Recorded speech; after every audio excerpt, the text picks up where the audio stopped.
That's a lot of pumpkins. So we got 7 different styles of pumpkins here. Now these guys here we did in a previous video, which we will link to at the end. And then I decided to do these other 5 styles here because when I started to do the math on these, I realized there's like huge profit in making these and selling them because they cost virtually nothing to make. So we'll get into the costs and the profits after the build section of the video. So yeah, unfortunately I had a bunch of scrap there that was bothering me a while ago and I burnt it all and I could have used it to build these. So a lot of this could have been free had I not done that. So yeah, if you got any scrap laying around, it's a great thing to do. That way you build them for free and it's all profit. All right, let's get to it. All right, so we'll start with, we got these 2, which are made out of 2x4s, made out of 1 2x4 actually. So you can make any combination of these, super simple to do. This is just the versions that I did. So I did the top and the bottom at 8 inches, the middle one's at 11 on this one. Okay, so all I did was I put some PL Premium in between them. You could use Type-On 3 or Type-On 2 if you're going to be using them inside, doesn't really matter. And then I just put 2-inch brad nails in to hold them together, and then I put on clamps and left them for 3 or 4 hours. Okay, so that's how that one was done. This one, same idea. Cut 5 boards at the length that you want. I just used 8 inches here. Then I put 45-degree angles. Left a little bit, as you can see, there's a little bit there before it goes down. And then same idea, put the PL in there, and then put the nails in, clamp them together, left them dry, and we'll deal with those later. Okay, so the rest of them are going to be made out of this piece of 2x6, which is 55 inches. It's just something I had laying around. Happens to be about the right length. Okay, so we're going to cut the pieces out of it, and then we'll show you how to deal with these guys. Okay, so first thing I'm going to do is I'm going to cut out the 3 pieces for the big one. So the long piece is 13 inches.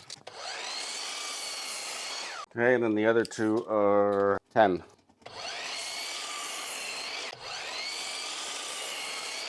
Okay, then we're going to do this one. You can do any length you want, maybe like 10 inches or whatever, but I'm going to do 8 inches. Okay, and then I'm going to cut the next 3 at 4.5. Okay, so it turned out that my board was short by about 1/4 of an inch, so I just grabbed this piece of scrap to do the last one. Okay, now we are going to the table saw to do a little bit of work there. Okay, so we're going to make the blade 1/2 inch high, and I have the measurement set at 1 3/4, which is going to give us our 3 equal pieces on a 2x6. So that's all we're going to do. We're just going to run it through to make those little grooves in there. Okay, so we're going to end up taking that one back to the miter saw, but before we do that, we're going to cut these ones down to 4.5 to make them into nice square pieces. So when you stack 3 1.5 inch pieces, you end up with 4.5. Okay, so all we're going to do with these guys is we're just going to laminate them together. Okay, so on these ones, I didn't square them off like I did with these ones. So these ones I ran it through and cut a little bit off the edge, and then I cut them at 4.5. This one I'm kind of, hurrying here to get through this so I can move on to the bigger one. But I'm just going to leave the part that's got the roundovers on the back so you won't see them. So all I'm going to do now, I'm going to put I'm going to use Type-On 3 for this. Okay, make sure I get my roundovers on the same side. I'll put this on there. And then just to hold everything into position, I'm going to drive 2-inch brad nails in.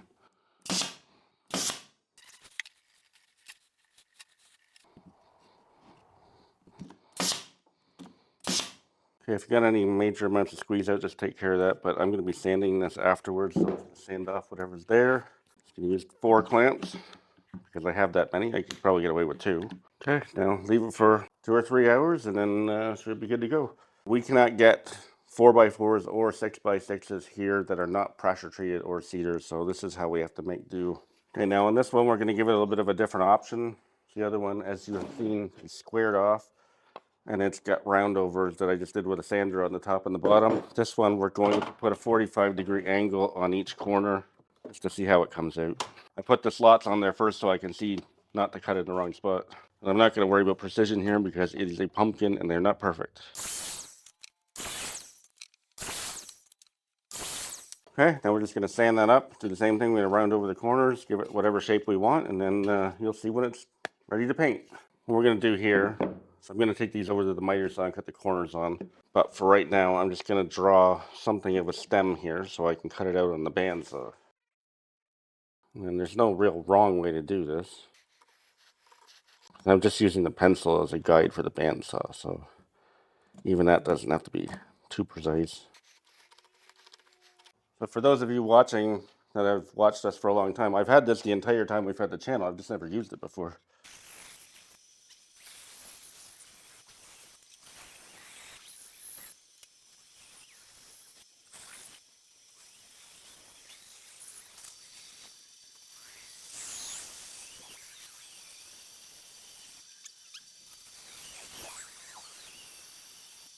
Now I'm not going to get too carried away with this because I'm going to shape this a lot more with the sander. Okay, so we got our two side pieces. We're back at the miter saw. Probably should have done this before, but I forgot about it. So I'm just going to go kind of any random spot here.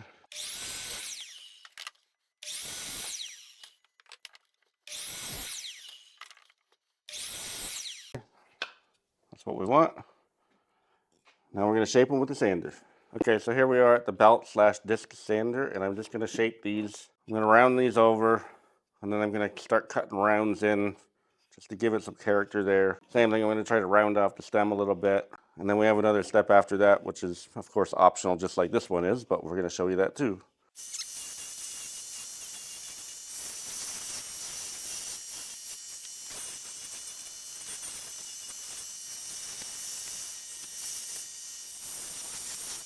Okay, now we got one final step that I didn't do on my previous ones that we're going to do on these ones. And we're going to need an angle grinder for that. Okay, so here's the last step that we're going to do here to process this. I'm going to line up the pumpkin as it's going to be. And then pumpkins have these kind of arched details on them, right?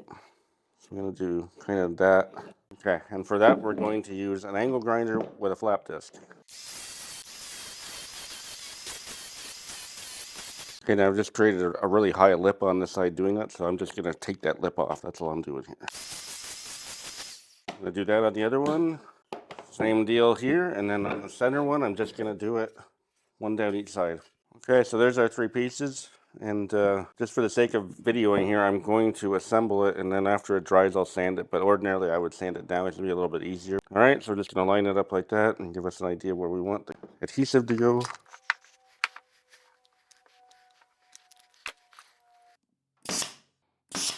Could have done that from the back too, but not overly worried about it to be painted. You won't really see them. So I'm just got two there so it won't slide, and then I'm going to get 4 clamps on.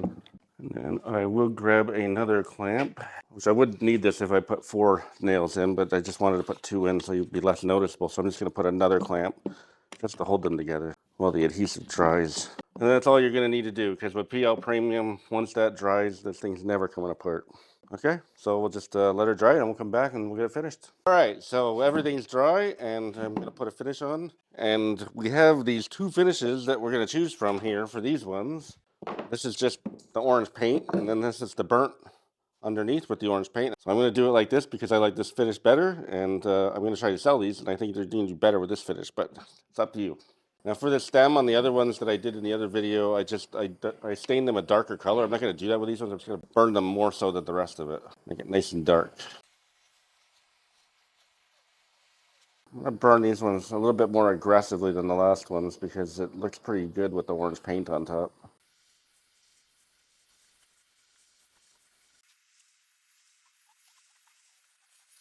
Alright, so there we go. They're all burnt up. And now I'm just going to spray them. Very fascinating process. I'm just going to try not to get the orange paint on the stem part, but you can go nice and thin with this because of having the burnt on there.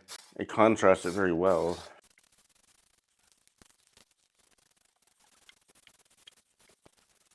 Actually, you're going to use considerably less paint when you do the burnt method because you have to put such a little amount on there. Okay, so there we have it. Be sure to watch our other video. So we're going to basically get you guys to tell us what you think the best ones are. So let's call this Style 1, Style 2. This is just a bigger version of it. Style 3. And then this one, I didn't put this one through the table saw, so you can skip that step if you want to. Style 4, Style 5. This is just a bigger one. 6, and 7. And then finishes. What do you like best? Finish 1, finish 2, finish 3. I personally really like this one. Now anyway, let's talk about making money here. So this is basically a 2x4. I don't know how much you can sell that for. Probably at least $20. I'm going to be conservative with my pricing here. These ones cost 75 cents to make. That's 75 cents. These ones are about $2. This one I think is about $2. These ones are about 75 cents to make, and these ones here are about $2.50. So you probably sell these for $25. This is your 10x profit. Some of these are going to make you more than 10x. So I don't know what you want to price them at. You guys can maybe put that in the comments as well, but there's going to be big money to be made off of these. And the best part about it is you can build them really fast. I built this one in 10 minutes after I put the finish on that one, and I saw how much I liked it, so I wanted this one. And it took me no time at all to make it. So huge profit potential. I'm typically not one for producing stuff to sell, but I'm going to put all of this stuff on Marketplace, and I'm going to see how many customers I can get, because I can crank these out like crazy. So you guys should do that too, and make some money while the getting's good. All right, so we're trying to get our subscriber count up to 6,000 and then beyond. Hopefully we can get to 10,000 by the end of the year. So help us do that if you haven't subscribed already, and thanks to all who have. Next project, I'm going to turn this 2x6 into a stool that's a little bit fancier than the one we did in one of our previous videos. So this one board is going to make the stool, and then another upcoming project, we're going to move on to that one. So if you want to see stuff like that, be sure to subscribe and click the bell. So any tools we used in this are going to be linked in the description below, or their equivalent. So check out the build for those ones. The box is going to be right there. All right, thanks for watching. See you next time.